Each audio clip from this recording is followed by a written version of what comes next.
If you're trying to make a change, that's very invasive for people. Typically, people want today to look like yesterday and tomorrow to look like today. It's very difficult to have everybody cling to these habits. Welcome to Top CEO. I'm chatting with Chris Moye. And Chris, you're an orchestrator of change.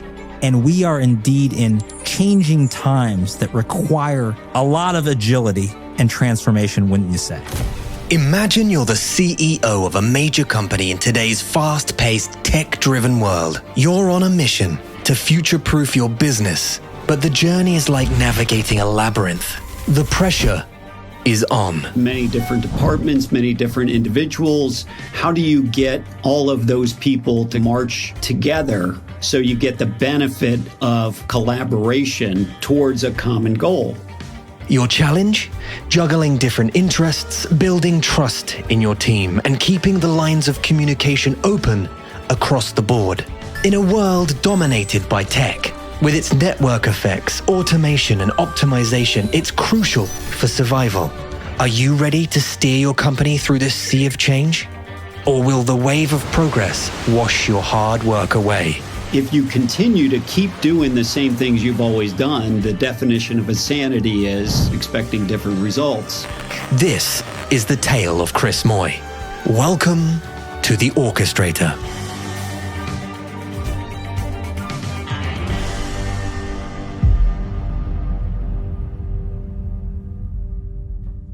Welcome to Top CMO. I'm chatting with Chris Moye. And Chris, your background's really interesting and especially timely right now because you're an orchestrator of change, and we are indeed in changing times that require a lot of agility and transformation, wouldn't you say?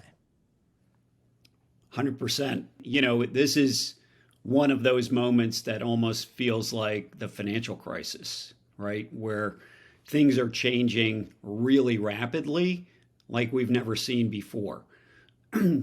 Obviously, coming out of COVID, which was another major change, we've never seen a lockdown virtually across the country happen like it did and across the globe. And the disruption that has happened as a result of that contributes mightily to the disruption that most companies are feeling to a greater or less extent today. And do you think so? Really, we have one, we have COVID, the pandemic. Two, we have economic downturn that is debated how fast it's coming, but it's sort of coming already here. Inflation is trying to be curbed under control. And if you're a CEO now, if you're a CEO of a startup, a scale up, an enterprise company, should you be changing something? Like if you're not changing, is that room for worry? Does everyone need to be changing or adapting right now?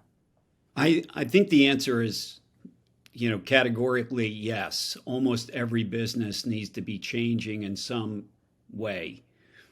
I'm sure there are examples that are just fine right now, but most companies are seeing dramatic impacts to their business, not improvements, impacts to their business. And a lot of that is negative.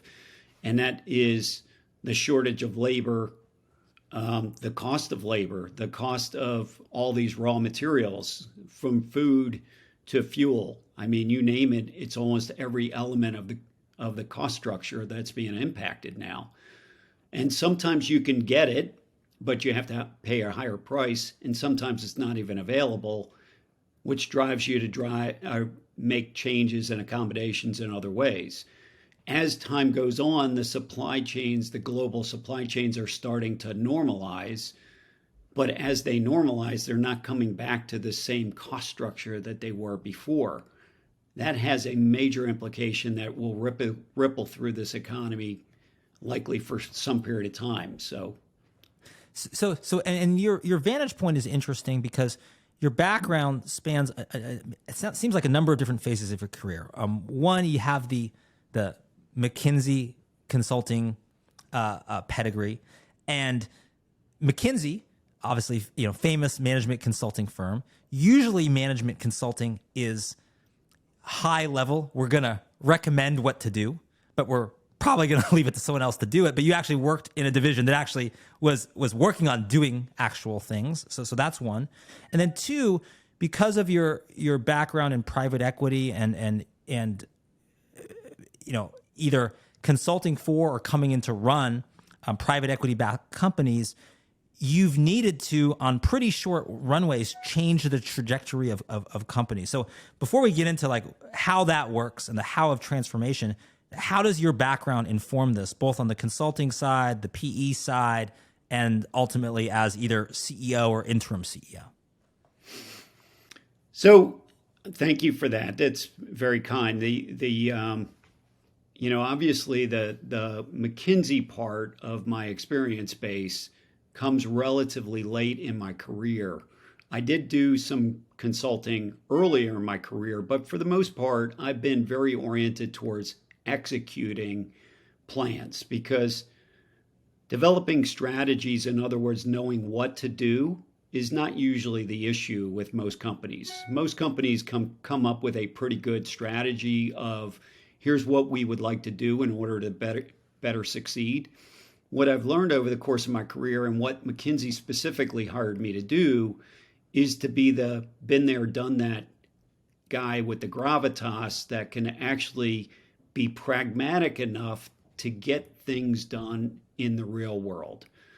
So we all know that the negative connotation to a consultant is, yeah, they come up with a plan, but it's not an implementable plan. Right. So from a company perspective, I've heard that once or twice. Sure. Okay. Like that's a great plan on paper, but in reality is something else. The consultants, on the other hand, would typically say, well, if we could just get better people to follow our plan, it's a brilliant plan. And, somewhere in between is the truth.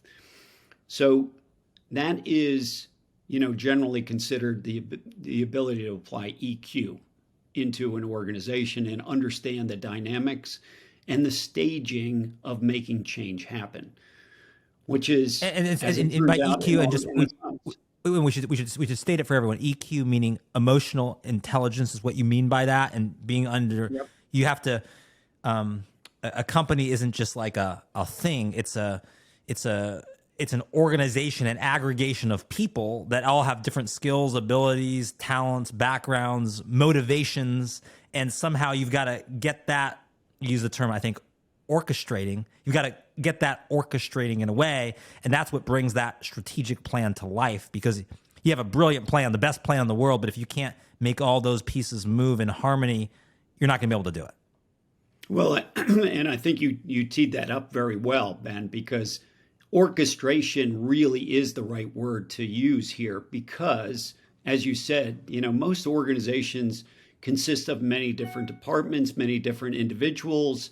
How do you get all of those people to kind of march together so you get the benefit of collaboration towards a common goal? That's hard to do because there's a lot of internal dynamics that are going on at any one point in time. And we all know, there are classic, like the sales organization and the operations organization, or even the sales organization and the marketing organization don't always line up on what their objectives are. And they're right in the same company, sitting feet away from each other. So how do you get people to have a common point of view to kind of come together and get the power of the entire organization, which, by the way, when you're looking for big change, when we talk about at McKinsey, holistic change, so that it's self-reinforcing and it works over a longer period of time, that takes some time and that takes some skill to actually pull together. And before, I want to get your take on the critical parts of how you do that. But before we do that, I'd love to get your take, because you've seen a lot of companies in your career, whether for close up or afar. What are the common blockers to that? Let's just outline some of them. You mentioned one already, which is misalignment between departments, right? They just don't see eye to eye. What else do you see as the common reasons that just like change cannot be enacted by companies? Yeah, so silos is one way to think about that. And silos is the inability for an organization to be boundarylessness, right? So I don't recognize that I'm in the operations group and you're in the marketing group. I recognize that we're both wearing the same color jersey, trying to work together. That's easily said, hard to do. Okay, so that's one. It depends. Sometimes it's a bigger problem than in other companies, right? There are many companies that have, been benefited with success over many, many years. And as a result, they burn into their DNA, so to speak. This is the way we do things. And so when you want to think about making a change and they say, well, but you don't understand, this is the way we do things around here. That's a way of blocking change. I see. Right? So to paraphrase that one, it's, it's being stuck in your ways, but it's even more than that, because maybe some of these companies over time have best practices. But what if best practices are no longer best? They're just practices now. And how do you combat that? So there's that kind of almost like inertia. There's like a drag in getting momentum. It's like driving with the parking brake down all the time because you can't really release that parking brake. That's well said. Well said. So there's many of those kind of things. That's those kind of things. And what about, is there a third one? Because obviously when someone like yourself is brought in, if you're going to run a company, either someone's moving positions to make room for you, or there's been a shift in leadership or something else, something's happened. Yeah. So how much of it is people-centered? How much of do you see a blocker as just like leadership at the top, the people involved, and it's either a personality thing or they're not the right people to implement change because they don't think like that? Well, I would say, generally speaking, people that are looking for somebody like me, they're looking for leadership. So leadership to get to a better place, whatever they define that to be, right? So sometimes that's as simple as a company has continued to grow. Maybe it's grown through acquisition and the complexity level has outgrown the individual that's in that role today. That's one. The ability to see what the current business model is versus what the current environment requires. Again, in a period of disruption, this is much more common, right? Where I was successful yesterday, I'm not successful today. Do I hold my breath and wait for the change to go back to the way it used to be? Or do I get on with it and say, well, maybe I need to change my location of my campsite and I need to get to higher ground because this area is flooding? Well, and I think there's dangers both ways. There's the dangers from leadership of, you see this with a lot of CEOs where you kind of jump into the next shiny object. That's one thing. You want to have some sticking power. You want to have some time to optimize. But then there's also of you're just stuck in it and you can't react fast enough. And of course, right now there's a premium on reacting fast. And the companies that are more agile are going to be either, if they're market leaders now, they're going to stay market leaders, or if they're not market leaders now, they're going to become market leaders, and the ones that are not as agile are going to go away. So to move from that, we've kind of defined a lot of common problems. Let's get into the how of transformation, and specifically, what are some of our kind of elements, components to drive that. One of the things you've said, I've heard you say, that I thought was interesting, is you've said that ultimately if you're driving change, you're driving cultural change. What does that mean? Because a lot of people, when they think culture, it's like, yeah, I've got like a cool, office or a flexible work-life policy, or, we like each other and go to happy hour. That's culture. I think you mean something different than that. Yeah. Yep. Well, particularly in today's day and age, if you're trying to make a change, you potentially are doing things like changing the habits that I use every day to define success in my job. Okay? So I come in, I do this, I have a cup of coffee, I sign on, I do this, and then I do this first, then this, then this, then this, then this, and that's basically my job. In tomorrow's world, that may change. That's very invasive for people.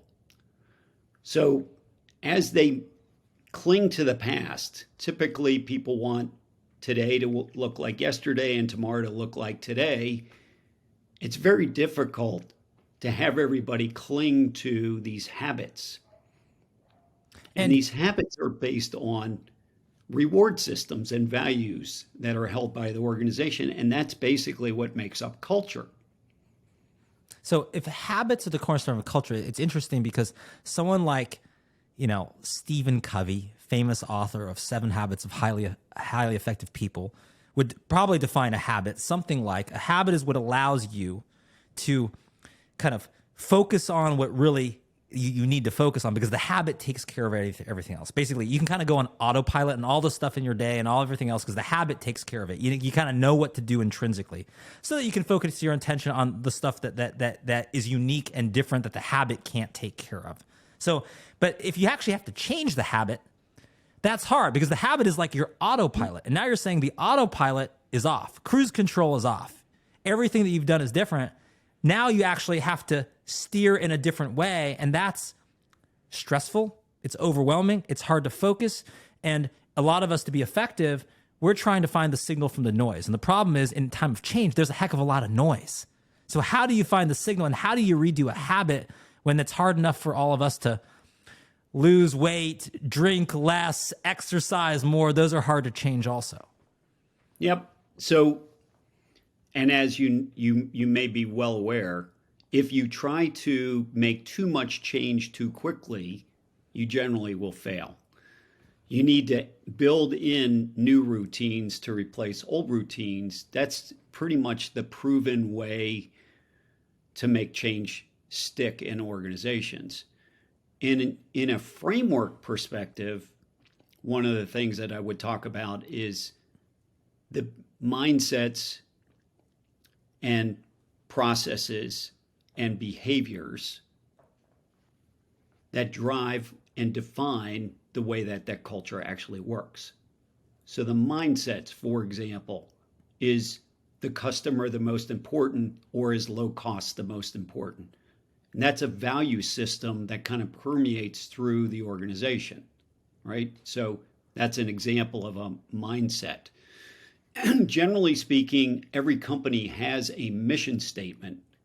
And from that is supposed to be the North Star that guides a lot of the organization's behaviors and values. What I've found is that they talk about that, but are they living it? Maybe a disconnect. And maybe that mission is perfectly on target for today's world. But you've kind of strayed in delivering that to your consumers and your customers, and you're getting more and more disconnected from their needs.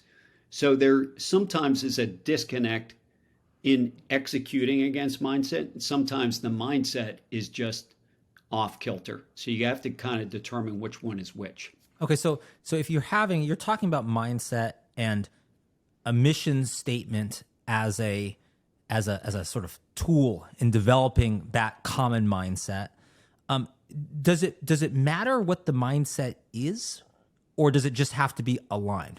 To use your example, is there a right answer to being, is the customer most important, or is low cost most important, or is it important that everyone's aligned with that and moving towards the same direction on that? Or is there a right answer and, hey, we want to treat our customers well, that's the correct answer? How do you approach that mindset? You're talking about what is the correct strategy, and it's hard for me to know that without having context, et cetera. But, what I would say is that most companies that are up and running of any size already have a pretty good strategy. They're actually got paying customers, assuming they're making money and, things are moving in the right direction. There are turnarounds where you have to kind of do a harder look at whether or not you're focused on the right things, right? So what's the starting point? Is this a company that has had a big disconnect and therefore is failing in the marketplace, and it is more like a turnaround as opposed to we're actually doing okay, but we're sub-optimizing the potential. That's more of a transformation. And so it's somewhat the same, but it's quite different as well, depending on what the actual circumstances are. Sure. Well, I think one of the things that would be interesting is maybe to look at a specific example. And you were brought in as CEO of Crossmark. As I understand it, and correct me if I'm wrong here, but Crossmark was, a large company, a successful company, but had kind of become tired, had lost some of their sort of their profit. It wasn't going in a maybe positive trending direction, but the fundamentals of the company were still successful and strong. That would be your case of not necessarily a turnaround, right? But like it just needs a way to be optimized. So how did you think about that in terms of mindset for a company like Crossmark? Yeah, so what I would say is Crossmark was stuck in the past in terms of this is the way we've always done it. It was a 120-year-old company, plus-year-old company, so it's been around for a long, long time. It had grown through acquisition. It had been a relative winner in the industry, but times had changed, and they had not changed appropriately with that.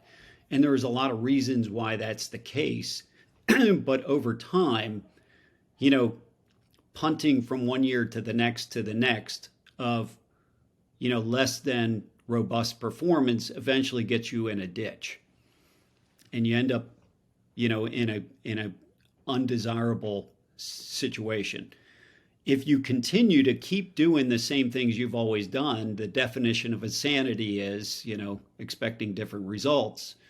That's kind of where they were when I came in. That's the mindset challenge that they were really facing is we need to think about the way we do things differently.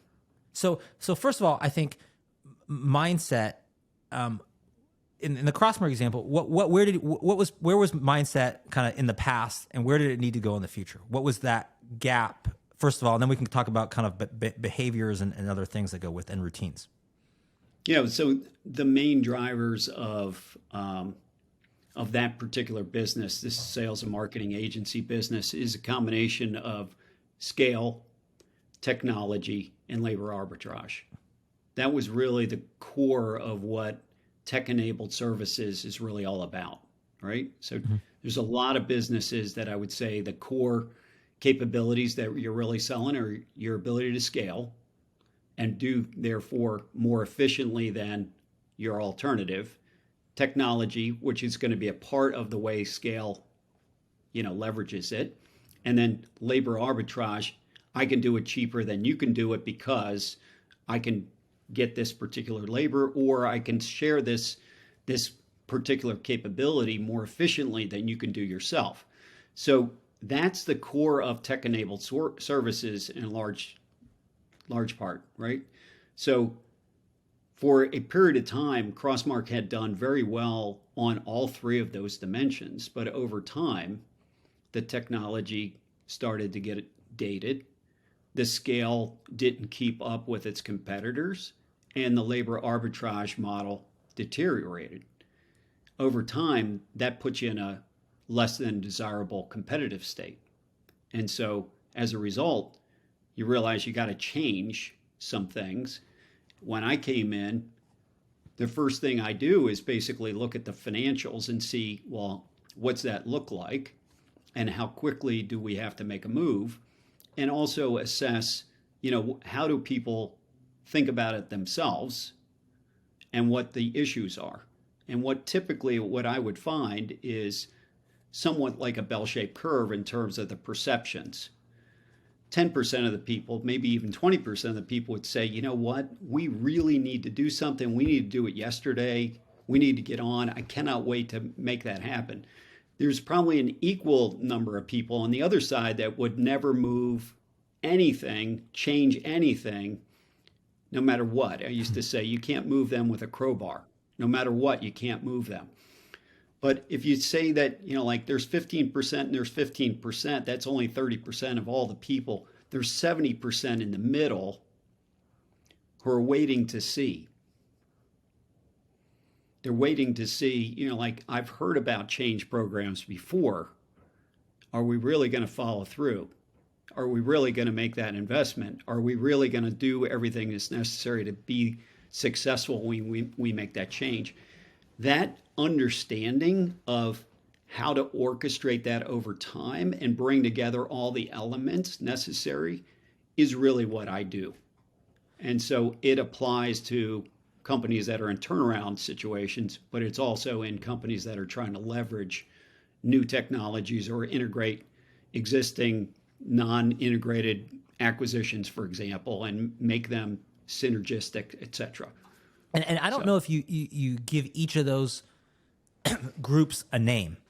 Like the 10 to 20% that wanted to change something yesterday. I mean, they're kind of the sort of the bleeding edge of this, or the cutting edge, or I don't know, the change artists or something like that. You got the people who are, would never move. They're just kind of like sort of stuck in the mud or something like that. And then you got this big group in the middle that's kind of waiting to see what's going to happen. So which group is critical if you come in, or if a CEO is listening now?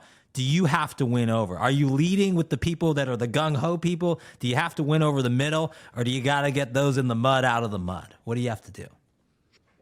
Yeah, so I would say, you have your core group of leaders that make themselves aware to you, that are ready to make the change.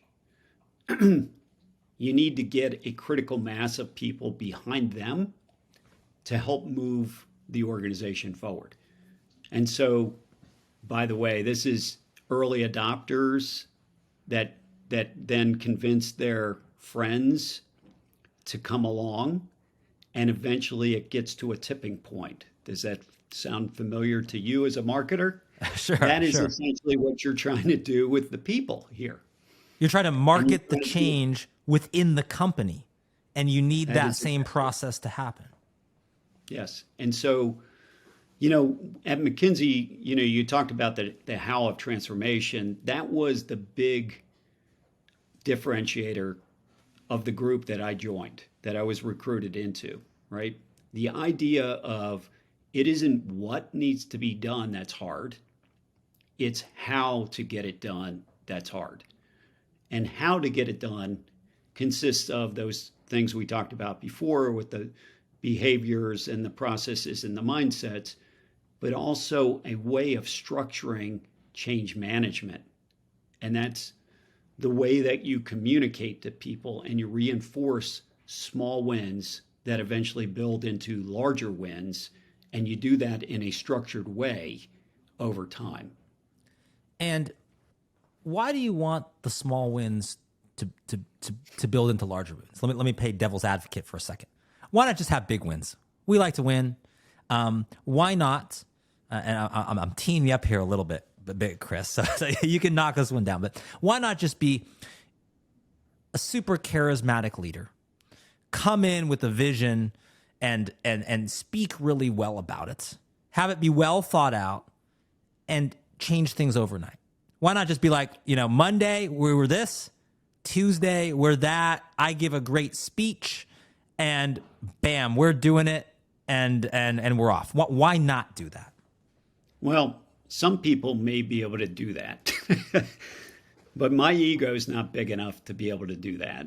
I think, I come in with a beginner's mind, from the Zen. You gotta understand from first principles what needs to be done, and communicate with people openly about how we're going to get there. Painting a vision of we're going to do this together is a much happier and more sustainable method than saying I'm the smartest guy in the room and you should just listen to me and do what I say. What I've found, because once upon a time I may have tried that, and found that it didn't work very well. Okay. Because people will, prove to you that you actually are not as smart as you think you are. So being a more humble and let's do it together type of approach generally works well. And I think you build up trust to make that happen, right? And that trust is when I say I'm going to do something, you can take me at face value.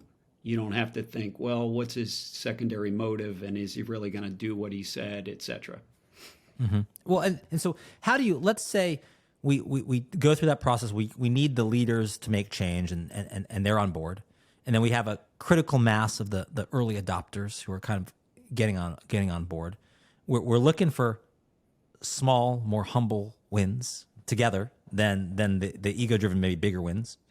And we know we've got to change some behaviors and some processes. So take me through, how do you change behavior and process in an entity, particularly one like Crossmark that's, over 100 years of behaviors and processes? You imagine is pretty well-worn territory.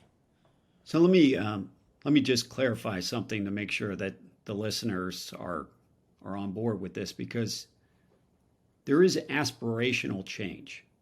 You are often trying to implement something that has never been done before and people don't think is possible today. That is a big vision, but that vision doesn't come from somebody alone like me. There's no big enough brain to actually do that. The power of the team is so much greater than any individual, no matter how smart that individual is. And so the idea of how do you bring in the collective intelligence of the organization and apply it to solve a problem that makes the company work better. That's an inspiring vision for a lot of people. They want to be a part of that. But you got to prove it to them, because that sounds good, but that's not their life today. And so how does that happen? It happens bit by bit. That's why I brought up about the habits. People live in habits every day and they don't even realize. It's kind of like the fish that's in water doesn't realize they're swimming in water. So getting people to make the little changes that ultimately they see links to an aspirational vision and a better tomorrow is what this approach is really all about. And that's why I said it's a leadership approach. And I found that it works very, very well. So what's an example of like a little change that you've done, whether that's Crossmark or elsewhere, that's like a little habit that sort of almost like gives you baby steps in a directionally where you want to go, that maybe some of our listeners who are running companies or departments in companies or business units might be able to do? What's an example of that type of little change that you would bring about? I'll tell you a good example is, kind of the way I would run my staff meetings, for example. And part of an organization that is siloed is you really don't appreciate what the other organizational part is going through and how it might relate back to, your part. And so there's a learning, a collective learning that needs to be facilitated through that process. And the way I do that is, generally there are pretty known issues within the company. How are we going to get XYZ done? And you can kind of break it up into its component parts and you can talk about a plan, whatever. But the real magic typically happens when you get cross-functional cooperation and collaboration. And that starts with understanding and having empathy. This is why EQ is so important, empathy for the other point of view and the trade-offs that need to be made there. Understanding all of those puts and takes dialogue. Facilitating dialogue through the Socratic method, basically by asking questions. And I can do that very easily when I'm new because I don't know. So I can say, well, why is it like that? And why about this? And over time, I develop a sense for how this connects to another part of the organization. And I would bring in the other person and say, what Pam is talking about affects Jamie over here and is eventually going to affect Ben. Let's talk about how that's going to roll out over time. And it's not necessarily scripted. It is real time reacting to what the circumstances are and the interactions of the people.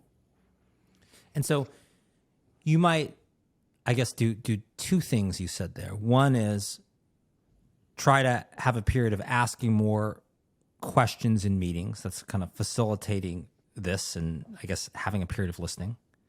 And then two, then trying to bring together groups or individuals that are not normally meeting together to make them meet together in some kind of focused or structured way as the aftermath of that. Is that correct? That's right. Yep. Well, and how does that get to the processes part after that? Because I can see that changing behavior. We've talked about mindset and trying to align the mindset. We've talked about behavior, and I can see that, how you just described a meeting, changing some behaviors.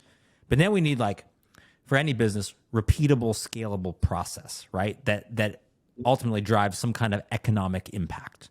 How do we take that and get to there?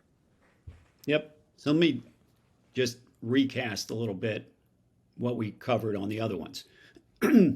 Mindset are things like the growth mindset versus a fixed mindset, or an owner's mindset kind of thing, as opposed to my little pocket of the organization. The behaviors are basically things like I just described, which is modeling the behaviors you want, right? So over time, modeling it as the CEO, if you're the CEO or however, you have to walk the walk, not just talk the talk, and reinforce good behaviors that you want to see more of by giving them public praise or showing it off in a town hall or whatever, right? That's a lot of the change management.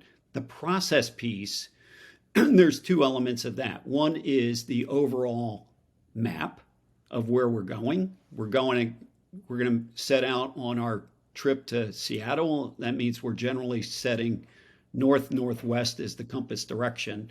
And then we're finding out as we go, there's a test and learn element to how we make that transition from where we're at today to where we're going in the future.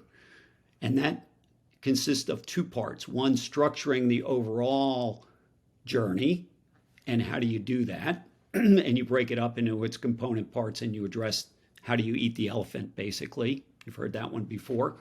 The other one is this test and learn mindset, which is I'm not going to necessarily get it right the first time. I'm going to try something new, and I'm going to reinforce the things that I want to see more of and de-emphasize the things I want to see less of.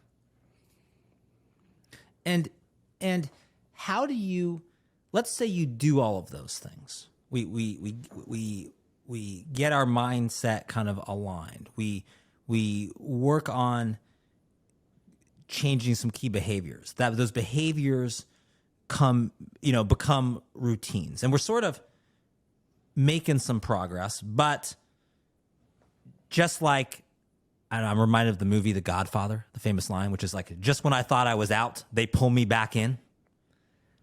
What do you do then? Like, how do you actually make this persist and stay and actually make something that can, like, doesn't require amazing leadership from Chris every day to be able to function, but actually persists, and you actually leave the company and the company does well and it self-enforces itself and new people come in and new hires come in and they adopt this culture and everything else. How do you get there even when you're starting to see some signs of progress, but it can still pull you back? Well, I think, there is something to be said for how many times do you have to go through the process before it becomes the new habit, right? You're building new habits. So maybe you're saying it's good. You should have to struggle a little bit. There should have to be some tension in this. You have to try to break free a few times just to sort of build a habit, maybe. Yeah, I think that's right. And I think it doesn't happen overnight. It takes months, if not years, and it depends what the end objective is or where you're trying to get to. And let's be honest, some of the people are not going to make the journey. So some people are going to exit the bus. So new people are going to come in as well. And orchestrating all of that simultaneously is a task. There's no question. You will get to a point where there's a certain amount of momentum to direction and speed of the bus. So you don't necessarily have to be pushing every step of the way. In Good to Great, they talked about the flywheel effect. So once you get the flywheel moving, there becomes more momentum and things continue to move on their own. That's what you're trying to get to. And what would you say to the CEO who's impatient? Just says, I wanted this. I'm one of the people who wanted this yesterday. We've got to do this. And that is patience an important quality, but really can't be too patient, because if you were just brought in by private equity, they have 18-month time window to do something here. That's not a tiny amount of time, but that's also, you don't have years and years and years to do this. What do you say about that? This kind of notion of sort of patience if you want small changes to lead to bigger changes. And if lasting change takes time, how do you kind of do it fast enough? Particularly if you're in a situation where, things are on a downward trend and, you're not in business anymore if this takes too long. Look, you mentioned earlier about Stephen Covey and the 7 Habits. His son actually was a section mate of mine, a very good friend. Sean Covey. Stephen Covey. Oh, but okay, but he wrote the book. I know that, but I knew Sean Covey, who's one of his sons. He has a few different sons, who wrote a book called The 7 Habits of Highly Effective Teens, and I wrote a book back in the day as well. So I knew Sean, but maybe you knew a different son. Yep. So Stephen is his eldest son and helped develop 7 Habits. He's since written a book. One of those books, his most recent book, is called Trust and Inspire. And what he talks about is command and control versus trust and inspire as a leadership style. Command and control looks like it will be the fast way to get to where you want to go, but it isn't necessarily the best way in the long run. So it's sometimes in a turnaround situation where the patient is dying on the table, the doctor, the surgeon has to take charge and has to tell people to do, because every second counts. But generally speaking, that's not the majority of the situations that most companies are under. They have more time to work that out. And what you find is that what is short-term efficient is long-term ineffective. You need to build effectiveness within the organization, because once the flywheel starts turning, the organization starts turning and making things happen much faster than any individual can make happen themselves. Even the smartest person in the room. And the problem is, no matter how high functioning you are, the sort of collective will, the collective intelligence is always going to be greater than yours. So you have to get that flywheel moving. But then how do you build trust and intelligence instead of command and control? And usually if you're doing this in an organization that maybe isn't doing quite as well, or isn't doing as well as one, those things break down. It's not usually a high trust, high inspirational place at that moment. So is there any strategies or recommendations or just examples you've seen of how to do that? So I would say, it's character and it's competence, right? Character is, is this person what we think they are? Are they, straightforward? Do they not lie to me? Do they follow through on things that they're supposed to do? Can I trust, that they're going to actually get things done? The competent side is, you have to be better than sleeping at the Holiday Inn Express, right? Okay. You have to have real competence in order to do some of these things. And so having that competence and the character together builds trust. And that's what ultimately the building block is that helps drive a lot of this stuff forward. It's particularly important, in my opinion, about digital transformation, because you're talking about a test and learn where people are going to fail. And they have to trust that if I try something and it's with best intentions and I get up and I move again, that you're going to help me and that you're not going to shoot me. And that's the way a lot of organizations, unfortunately, work today. You fail, I'm going to kick you to the curb. And particularly now with tough economic times, it's really challenging, right? Because there's a tendency to fire people over making mistakes, and you can't do that. Well, and to wrap up, I mean, you've talked about a number of skills that a CEO would need to have to be able to do this. I mean, you've mentioned, a certain humbleness and ability to listen, ability to project a vision, ability to model behavior, ability to build trust, some measure of patience, maybe not too much patience, but some patience. What else would you say if you were going to predict, whether this company is going to make it through change or not, and you were just looking at the CEO, and you were just saying, I can tell that this company is going to make it just by what I can see from him or for her. What would you look for among all those things or everything else? If you're evaluating a CEO and leading a company through a difficult time? The ability to have communication and relationships across the organization, and that includes, by the way, up to the board.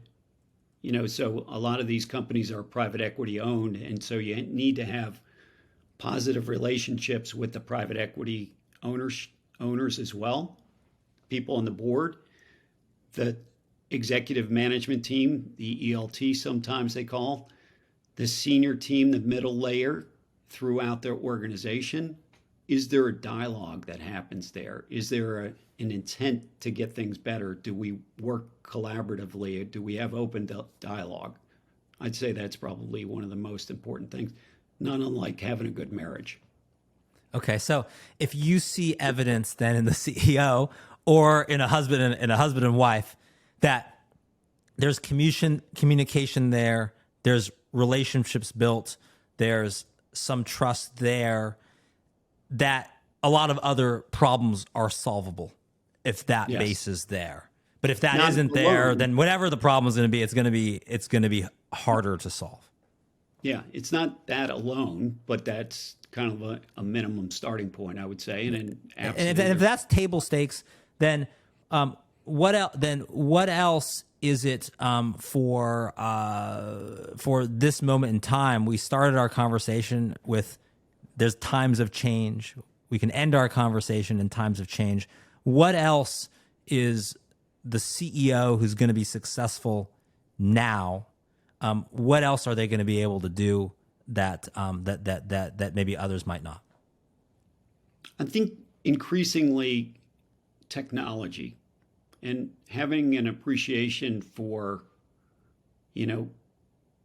exponential curves, network effects, the importance of data, automation, optimization capabilities that are available today, and if not today, certainly tomorrow, that we couldn't even dream about 5 or 10 years ago. I mean, it's a wake-up call when people realize we've only had an iPhone for 15 years. And it's already multiple times more powerful than the computers that got it manned to the moon and back. Multiple times. And that is cheap. And so that power is expanding like every other year. It's doubling in power. That's an impact that I think many CEOs need to appreciate, is the power of technology. In a dynamic exchange fraught with insights, Ben and Chris unpacked the challenges and rewards of steering change in today's volatile business environment. They explored the delicate balancing act between agility and stability, underscoring the importance of a company's capacity to pivot without losing sight of its core values. They painted a vivid picture of culture not as mere window dressing, but as the rhythmic dance of routines and habits that write the script of success. Throughout the conversation, they highlighted the importance of reimagining habits, portraying it as the cornerstone of enduring change. They put forth a compelling argument for alignment to a shared mission statement, a beacon for guiding companies through the choppy waters of transformation. As we close the chapter on this in-depth exploration of leadership in transformation, we are left with a greater understanding of the resilience, adaptability, and strategic foresight required to navigate the evolving landscape of business today. And with that, it's case closed. This amazing episode was brought to you by Top Thought Leader. Don't forget to rate, review, and subscribe.